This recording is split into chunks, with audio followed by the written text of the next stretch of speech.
आजची कथा आहे लाल मातीतील एका बादशाची. महाराष्ट्र केसरी म्हणून ज्याला संपूर्ण महाराष्ट्राने डोक्यावर घेतलं, ज्याच्या जिद्दीचं आणि मेहनतीचं उदाहरण दिलं गेलं, त्याच सिकंदर शेखच्या आयुष्यात आलेल्या एका वादळाची. हे वादळ साधं नाही, हे वादळ आलं आहे गुन्हेगारीच्या काळोख्या जगतातून. 2 दिवसांपूर्वी पंजाब पोलिसांनी सिकंदर शेखला अटक केली. तोंडावर काळं कापड टाकून त्याला घेऊन जाताना पाहून महाराष्ट्रातील कुस्तीप्रेमींना जबरदस्त धक्का बसला. लोकांच्या मनातील बादशाह हा गुन्हेगारीच्या जाळ्यात कसा फसला, तो खरंच गुन्हेगार आहे की त्याला जाळ्यात ओढलं गेलंय, कोण आहे पपला गुज्जर आणि सिकंदरचा त्याच्या टोळीशी संबंध आला कसा, हे सगळं जाणून घेण्याचा प्रयत्न करणार आहोत आजच्या व्हिडिओतून. जय श्रीराम, मी अमोल कोते पाटील आणि भारत न्यूज मध्ये आपलं स्वागत आहे. सिकंदर शेख नाव उच्चारलं की डोळ्यासमोर येतो एक जिद्दी, मेहनती आणि शांत स्वभावाचा पैलवान. मूळचा सोलापूरच्या मोहोळचा असला तरी त्याची कुस्तीची गंगावेशी तालीम कोल्हापूरच्या मातीतच त्याने कुस्तीचे धडे गिरवले आणि पुढे तो भारतातील अव्वल दर्जाचा पैलवान बनला. अनेक स्पर्धा जिंकल्या, पण खरी चर्चा झाली ती 2023 मध्ये पुण्यात झालेल्या महाराष्ट्र केसरी स्पर्धेची. 2023च्या त्या स्पर्धेत तो प्रतिस्पर्धकाकडून हरला, पण ही हार एका सामान्य पैलवानाची नव्हती. त्याच्या पराभवाची चर्चा त्याच्या विजयापेक्षा जास्त झाली. जीत से ज्यादा चर्चे मेरी हार के, या आशयाचे स्टेटस महाराष्ट्रभर लागले. चर्चा होती पंचांच्या निर्णयाची. सिकंदरला कमी गुण देण्यात आले. पंचांच्या चुकीच्या निर्णयामुळे त्याला पराभव पत्करावा लागला, अशी खमंग चर्चा अनेक दिवस कुस्तीच्या आखाड्यात आणि महाराष्ट्राच्या कानाकोपऱ्यात रंगली होती. याच चर्चेदरम्यान एकदा कोल्हापूरमध्ये सिकंदरने जे काही सांगितलं त्याने लोकांच्या मनात त्याच्याबद्दल आदर आणखी वाढवला. तो म्हणाला होता, मी लोकांच्या मनातला महाराष्ट्र केसरी आहे. पण तो तिथेच थांबला नाही. त्याने 1 वर्षाच्या आतच सिद्ध करून दाखवलं की तो फक्त लोकांच्या मनातला नाही तर लाल मातीचा खरा बादशाह आहे. 2024 मध्ये सिकंदरने प्रचंड जिद्द आणि मेहनतीच्या बळावर खऱ्या अर्थाने महाराष्ट्र केसरीची मानाची गदा मिळवली. तो खरोखर महाराष्ट्र केसरी झाला. महाराष्ट्राने पुन्हा एकदा त्याला डोक्यावर घेतलं. त्याचं कौतुक झालं. तो महाराष्ट्राचा अभिमान बनला. एक गरीब कुटुंबातून आलेला पण आपल्या मनगटाच्या जोरावर यश मिळवणारा पैलवान म्हणून तो अनेकांसाठी प्रेरणा स्रोत ठरला. त्याच्या याच यशाने आणि स्वच्छ प्रतिमेने त्याला कुस्तीच्या मैदानापलीकडेही मोठी ओळख दिली. त्याच ओळखीमुळे आजच्या गुन्हेगारीच्या कहाणीचा पाया रचला गेला. गेल्या काही महिन्यांपासून सिकंदर शेख पंजाबमध्ये वास्तव्यास होता. मोहाली जवळच्या मुल्लानपूर गरीबदास या गावात तो राहत असल्याची सर्वसाधारण माहिती कुस्ती जगताला होती. भारतातील अव्वल दर्जाचा पैलवान म्हणून तो राष्ट्रीय तसेच आंतरराष्ट्रीय स्तरावर तयारी करत होता. पण 24 ऑक्टोबरच्या रात्री एक बातमी आली आणि महाराष्ट्राच्या कुस्ती जगताला मोठा हादरा बसला. बातमी होती पंजाब पोलिसांची. मोहालीच्या CIA म्हणजे क्राईम इन्व्हेस्टिगेशन एजन्सी या पथकाने शस्त्रास्त्रांच्या तस्करीच्या आरोपाखाली काही लोकांना अटक केली. पोलिसांनी जी नावं जाहीर केली त्यातलं एक नाव ऐकून सर्वांना मोठा धक्का बसला. ती नावं होती दानवीर, बंटी, हॅपी गुज्जर आणि सिकंदर शेख. महाराष्ट्र केसरी सिकंदर शेख हा पैलवान या गुन्हेगारांच्या यादीत कसा?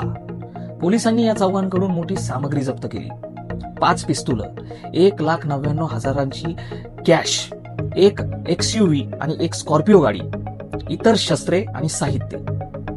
ज्यांना अटक झाली त्या चौघांपैकी सिकंदर शेख वगळता तिघेही अट्टल गुन्हेगार आहेत. या तिघांवर उत्तर प्रदेश, राजस्थान, पंजाब आणि हरियाणा या 4ही राज्यांमध्ये गंभीर गुन्हे दाखल आहेत. पोलीस स्टेशन फोडण्यापासून ते खून करणे, खंडणी वसूल करणे आणि शस्त्रास्त्रांची तस्करी करणे असे अत्यंत गंभीर गुन्हे यांच्यावर आहेत. मग या सगळ्या गुन्हेगारांबरोबर सिकंदर शेख काय करत होता? इथेच या कहाणीतला सर्वात मोठा आणि धक्कादायक ट्विस्ट आहे.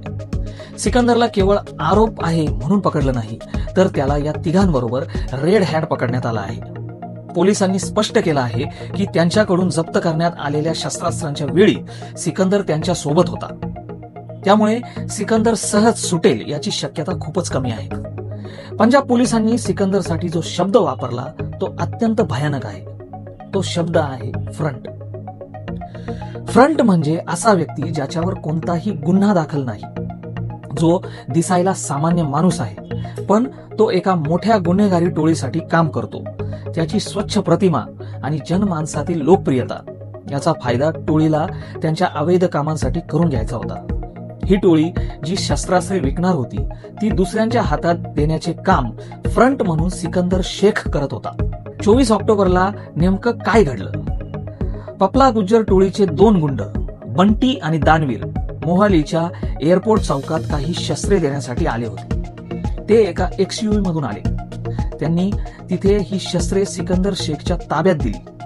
पोलिसांना याची टीप खबऱ्याकडून मिळाली होती.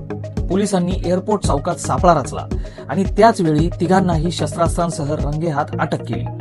ही शस्त्रे पंजाब आणि राज्याबाहेर विकली जाणार होती, ज्याचा उपयोग खून किंवा खंडणीसारख्या मोठ्या गुन्ह्यांसाठी होण्याची शक्यता होती. या संपूर्ण गटात वारंवार एका नावाचा उल्लेख होतोय, तो म्हणजे पपला गुज्जर.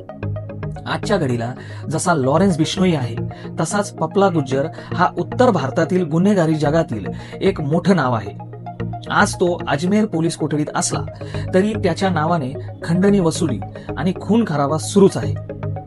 पंजाब, हरियाणा, राजस्थान आणि उत्तर प्रदेशमध्ये शेकडो तरुण त्याच्या टोळीसाठी अवैध धंदे करत आहेत. पपला गुज्जरचं मूळ नाव विक्रम गुज्जर.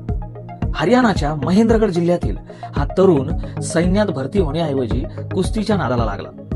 शरीरयष्टी कमावली आणि त्याला आपण दादा झालोय असं वाटायला लागलं. याच दादागिरीतून तो गुन्हेगारीकडे वळला. सुरुवात झाली एका प्रेम प्रकरणातून. संदीप फौजी नावाच्या व्यक्तीला त्याने दमदाटी केली. या मारहाणीचा बदला म्हणून संदीप फौजीने पपला गुज्जरचा गुरु शक्तीसिंगचा खून केला.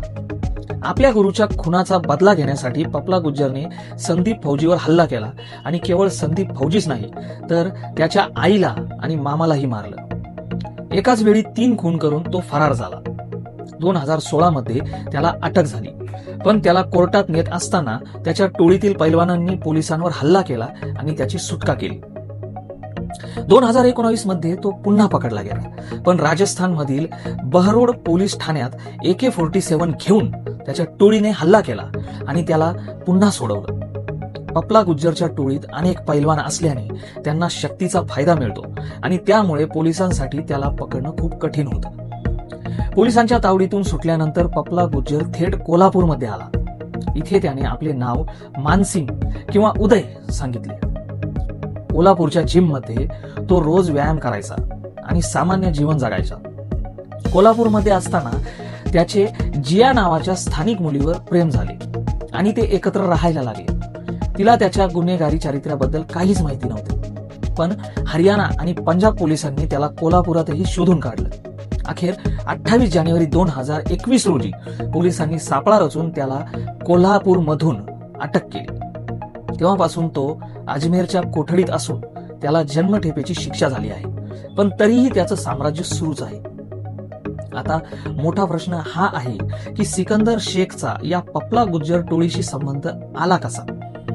याच्या 2 मुख्य शक्यता आहेत. एक, कोल्हापूर कनेक्शन. पपला गुज्जर 2021 पर्यंत कोल्हापुरात होता. सिकंदर शेख हा ही कोल्हापूरच्या गंगावेशीत कुस्ती शिकलेला. 2021 पूर्वी सिकंदर कोल्हापूरमध्ये असताना या दोघांचा संपर्क आला असण्याची दाट शक्यता आहे. 2, पंजाबमधील कुस्तीगीर कनेक्शन. सिकंदर पंजाबमध्ये कुस्तीसाठी वारंवार ये जा करत होता आणि गेल्या 5-6 महिन्यापासून तर तो तिथेच राहत होता. कुस्तीगीर असल्यामुळे त्याचे पंजाबमधील इतर पैलवानांशी मैत्रीपूर्ण संबंध आले. याच मैत्रीच्या माध्यमातून तो पपला गुज्जरच्या टोळीत पैलवान गुंडांच्या संपर्कात आला असावा. टोळीने सिकंदरची स्वच्छ प्रतिमा, महाराष्ट्र केसरीचा दबदबा पाहिला.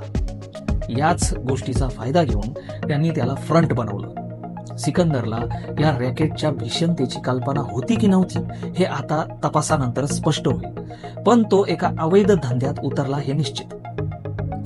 सिकंदरच्या वडिलांनी हे सर्व आरोप पूर्णपणे फेटाळले आहेत. त्यांच्या मते पुढील हिंद केसरी स्पर्धेच्या तोंडावर सिकंदरला फसवण्याचा हा डाव आहे.